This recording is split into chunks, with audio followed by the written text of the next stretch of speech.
न राजा न रानी, न नई न पुरानी, तेरी मेरी कहानी ऑन पॉइंट भारत। नमस्कार, मैं हूँ विक्रांत रिहानी और आज मेरे साथ हैं हमारे भारत देश की होनहार बेटी जो पिछले 17 साल से इंडस्ट्री में काम कर रही हैं, अपना योगदान दे रही हैं। मेरी मुराद है हमारी आज की खास मेहमान senior manager HR Reepti Sharma, Vardhman Polytex limited. नमस्कार मैडम, आपका बहुत बहुत स्वागत है। तो मैडम, इंडस्ट्री में 17 साल का आपका तजुर्बा, क्या है आपका 17 साल का तजुर्बा? क्रक्स निकाल के हमारे दर्शकों को बताइए। हाँ जी, बहुत ही पहले तो मैं धन्यवाद करना चाहूँगी मैम का कि उन्होंने मुझे मौका दिया बोलने का। तो मैं बहुत ही ज़्यादा मतलब ये कहना चाहूँगी कि एक मिक्स सा एक्सपीरियंस है, अच्छा भी है बुरा भी है, क्योंकि 17 साल एक बहुत बड़ा पीरियड है योगदान का इंडस्ट्री में।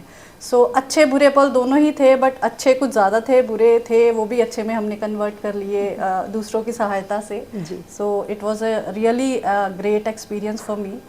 8 साल मैंने मुंबई में दिए हैं, अपनी किसी कंपनी में काम किया है मैंने, जहाँ पे मैं एज अ मैनेजर HR काम करती थी। तो यहाँ से पंजाबी होने के नाते बॉम्बे में जाना एक बहुत ही अच्छा स्टार्ट था मेरे लिए, जबकि एक पंजाबी फैमिली जैसे सोचती है हमेशा कि भाई यहाँ से इतनी दूर बॉम्बे अकेली लड़की को भेजना, तो it was like I mean challenge for me कि मुझे जाना ही है, क्योंकि पंजाब में उतना एक्सपोजर नहीं मिलेगा to explore things. I need to go there. तो how did Mumbai treat you? कैसा रहा मुंबई? मुंबई बहुत ही अच्छी जगह है, मैंने सुना था, टीवी में देखा था, माया नगरी है, जो लोगों को रास आता है बहुत अच्छे से आता है, जिनको नहीं आता उनको बिल्कुल नहीं आता। तो मेरे लिए बहुत ही अच्छा एक्सपीरियंस था। अगर मैं वहाँ के लोगों की बात करूँ, क्योंकि मैं पंजाबी हूँ, तो पंजाब में हमेशा मैंने बहुत शो ऑफ करने वाले लोग देखे हैं, लाइक लाउड होते हैं पंजाबी। यस, अगर हम सपोज किसी शादी में चले गए तो शादी में भी लोगों का सबसे ज्यादा ध्यान रहता है किसने कितने गहने पहने हैं, कैसे कपड़े पहने हैं, अच्छे पहने हैं नहीं पहने हैं। बट वहाँ के लोग बहुत ही ज्यादा डाउन टू अर्थ हैं, मतलब उनको मेहनत करना बहुत अच्छे से आता है। सपोज अगर वो मॉर्निंग में स्कूल करते हैं या कॉलेज करते हैं, तो रात को उनके इवनिंग क्लासेस रहती हैं, इस टाइप से उनको ग्रूम किया जाता है। देन अगर काम की भी बात करूँ, जो लोग वर्किंग भी हैं, तो सुबह वो मतलब अपने ऑफिस जॉब करते हैं 9 to 5, इवनिंग में वो जाके कैब चलाएंगे या फिर किसी कॉल सेंटर में जॉब करते हैं। तो मेहनत को लेके उनका जज्बा बहुत ही ज़्यादा ग्रेट है। तो मैं चाहती हूँ, मतलब वो जो एक एक्सपीरियंस मैंने वहाँ लिया है, शायद मुझे यहाँ कभी ना मिलता वो। तो मेरे लिए बहुत अच्छा स्टार्ट था वहाँ जॉब करना। तो it was really a great. तो महाराष्ट्र से आपने ये सीखा कि सिंपल रह के मेहनत करते चले जाइए। बिल्कुल बिल्कुल, वहाँ पे लोगों के पास इतना पैसा होने के बावजूद भी वो लोकल ट्रेन में ट्रैवल करते हैं। They prefer to travel by local. So it's really a great. बहुत फर्क है नॉर्थ में पंजाब बहुत और महाराष्ट्र में मुंबई के वर्क कल्चर में, लोगों के रहन सहन में बहुत ज्यादा फर्क है। ठीक, तो 8 साल मुंबई में आपने अपने जो है वहाँ इन्वेस्ट किए, फिर आप अपने घर आ गई पंजाब में। तो पंजाब में फिर आपने बाकी का टाइम आप इसी इंडस्ट्री से जुड़ी रही? मैम पंजाब में इसलिए आई थी बिकॉज मेरी शादी फिक्स हो गई, because I am a Punjabi, तो मेरे को पंजाबी से ही शादी करनी थी। जी। तो my husband he is from Punjab, तो फिर इसलिए मुझे कम बैक करना पड़ा। तो उन्होंने सपोर्ट किया कि ठीक है जा सिमरन जी ले जिंदगी यस कर ले काम। He is very supportive. तो उनके बिना तो मुश्किल था सब कुछ कर पाना। तो अब घर में कौन कौन है? मैं हूँ, मेरे हस्बैंड है, मेरा एक छोटा 1.5 साल का बच्चा है। और आप काम भी कर रही हैं? जी। तो आप एक वर्किंग वुमन है, आप काम कर रही हैं, तो आप बैलेंस कैसे बना पाती हैं? जैसे मैंने आपको बताया, मेरे हस्बैंड बहुत सपोर्टिव हैं, मतलब he is also a professional, he is I mean trainer, life coach हैं वो। बट अगर मैं बात करूँ तो उन्होंने, अगर उनका सपोर्ट नहीं होता तो शायद मैं बच्चा मैनेज करना, घर मैनेज करना, ऑफिस मैनेज करना, आपको पता है आज की डेट में अगर आप एक लीडरशिप रोल पे हो, बीइंग अ लेडी, तो आपके लिए बहुत चैलेंजिंग हो जाता है अगर आपके घर में से कोई सपोर्ट नहीं है। जैसे मेरे घर पे मेरे फादर इन लॉ नहीं है, मदर इन लॉ नहीं है, सिर्फ हस्बैंड है। तो समटाइम्स मीटिंग है तो मुझे लेट हो जाता है, मतलब 7 बज गए, 7:30 बज गए, तो मुझे घर की तरफ से कभी कोई प्रेशर नहीं होता कि भाई जल्दी आओ, बच्चा देखना है या खाना बनाना है।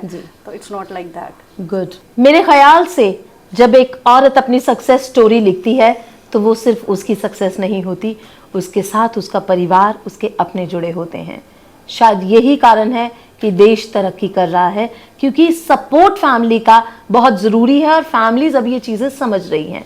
मैं मेरा अगला सवाल, क्योंकि आप वहाँ पे बॉस लेडी हैं, आप जहाँ वर्क कर रही हैं वर्धमान में ना? जी। तो आप वहाँ पे HR को देख रही हैं, सो सबसे ज़्यादा चैलेंजेस आप क्या देखती हैं as an HR manager?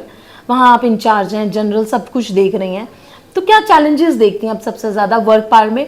Interns आते हैं, ये पापा की परियां और मम्मी के मगरमच्छ काम करने हैं, जब नए नए बच्चे आते हैं पढ़कर कॉलेज से, तो क्या क्या चैलेंजेस आते हैं इनको फेस करने के लिए? मैम मैं आपको बताना चाहूँगी, आज की जनरेशन में वो ज़ील नहीं है जो कि आई थिंक हमारे टाइम पे होता था या पहले बच्चों में होता था कि माँ बाप ने पैसा लगाया है, इन्वेस्ट किया, तो हमें कुछ करके दिखाना। वो जज्बा बिल्कुल खत्म हो चुका है। तो अभी जो जॉब करने आते हैं, बस ठीक है, एक फैमिली प्रेशर होता है, एक सोसाइटी प्रेशर होता है कि भाई बच्चे ने डिग्री कर ली, जॉब मिली नहीं मिली, वो जैसे गली मोहल्ले या रिश्तेदार पूछना शुरू कर देते हैं कि जॉब मिली है कि नहीं मिली। उस प्रेशर में बच्चे ज्वाइन कर लेते हैं, बट उनका अगर मैं टेन्योर देखूं तो 1 साल 6 महीने 1.5 साल, इससे ज्यादा नहीं रहता। सस्टेनेबिलिटी नहीं है, बिल्कुल भी नहीं है। उनको रिटेन करना इतना मुश्किल है, मतलब they are getting everything in the industry but still they are not satisfied.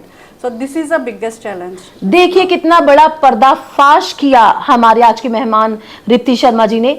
Jobs की अपॉर्चुनिटीज बहुत हैं, इंडस्ट्रीज जॉब देने के लिए रेडी है, लेकिन नौजवानों में ज़ील नहीं है।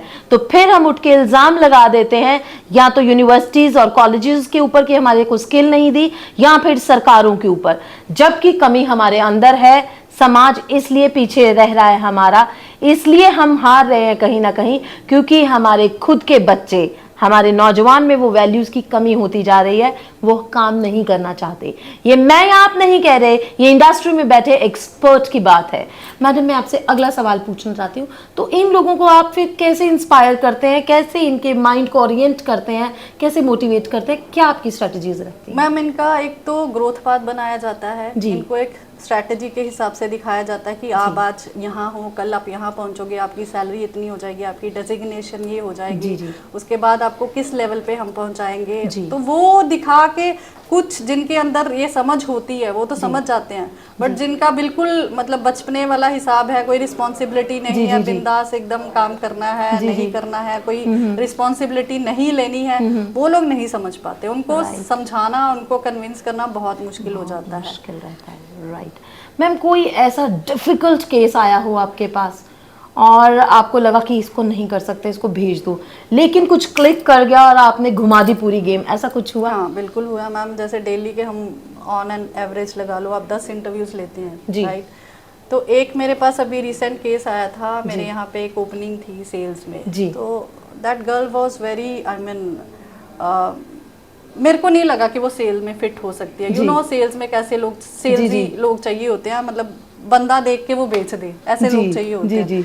बट उसको देख के मुझे ये नहीं लगा। सो देन मैंने उसकी जब पर्सनल साइड पे बात करनी शुरू की तो मुझे बहुत चीज़ें क्लैरिटी आई कि नहीं, ये बच्ची ने बचपन से ही बहुत ज़्यादा स्ट्रगल किया है, इसको वाकई में ज़रूरत है, और अगर मैं इसको जॉब दूंगी तो मतलब मेरा तो ठीक है एक पोजीशन स्टेक पे लगी, बट ये करेगी, इतनी मुझे गारंटी है। तो मैंने 1-2 दिन लिए, मैंने कहा चलो ठीक है आप जाओ, मैं आपको बाद में गेट बैक करती हूँ। तो फिर मैंने बहुत सोचा उस चीज़ के, क्योंकि मेरे लिए भी वो पोजीशन बहुत इंपॉर्टेंट है। सेल्स मतलब कंपनी के लिए रेवेन्यू जनरेशन, तो मैं ऐसे ही किसी को वो जॉब नहीं दे सकती। देन फिर मैंने उसको ऑफर लेटर भेजा and she was quite excited कि ma'am thank you so much, आपने मुझे वर्धमान में चांस दिया। कैसा रहा उनका फिर? तो अभी तक she is doing good. She is doing good. Yeah, she is doing good. Ma'am आप कौन सी क्वालिटीज देखते हैं जब आप इंटरव्यू करते हैं? यहाँ पे बात हो रही है एम्प्लॉयमेंट की, तो मेरे प्यारे दर्शकों हमारे साथ ध्यान से कान दे के सुने।